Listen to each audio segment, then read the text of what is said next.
So far, our derivative has been defined on the interval. We had a couple examples like that, so it wouldn't surprise me if they throw in one example where our derivative is undefined at a point.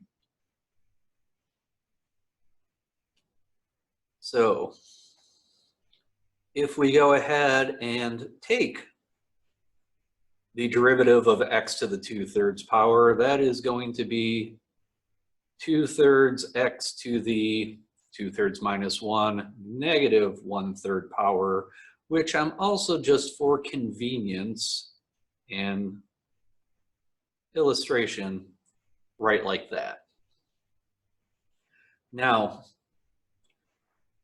if we were to go ahead, and try setting this equal to 0. So if we have 2 over 3 root 3x equals 0, and try to solve that, your first step would be to, normally your first step would be to go ahead, clear denominators here.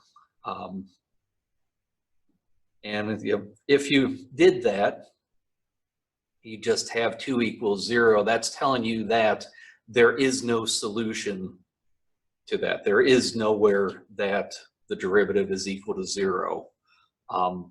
If you remember back when we were solving rational functions, where we're trying to find the x-intercepts of rational functions, what we would do is we'd set the numerator equal to 0.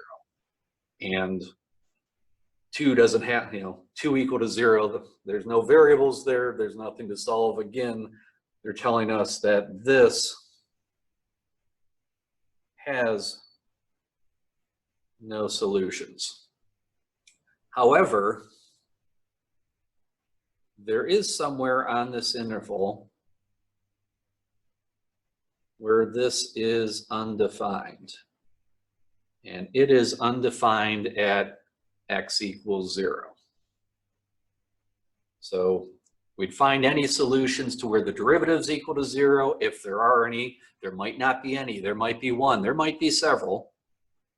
Well, if we try to find them anywhere that it's undefined, and then we go ahead and we take our values of x, and we go ahead and 0, negative 2, 3. It really doesn't matter how we put them in there.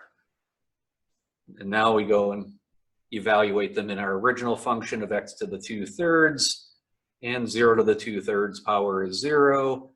Negative 2 to the 2/3 power. Square it first, 4, then take the cube root of it, cube root of 4. Plug in 3, square it, 9, cube root of 9.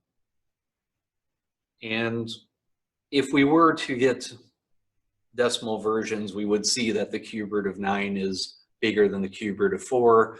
Hopefully that's not even necessary, but there is our smallest, there is our largest. So we have an absolute minimum of 0 at x equals 0, and we have an absolute maximum of cube root of 9 at x equals 3. So if we get a continuous function on a closed interval, we take the derivative. We set the derivative equal to 0, find any solutions. We also find any values that the derivative is undefined at. We evaluate the original function at those points plus the endpoints of our closed interval. Smallest output is going to give us our absolute minimum. Largest output is going to give us our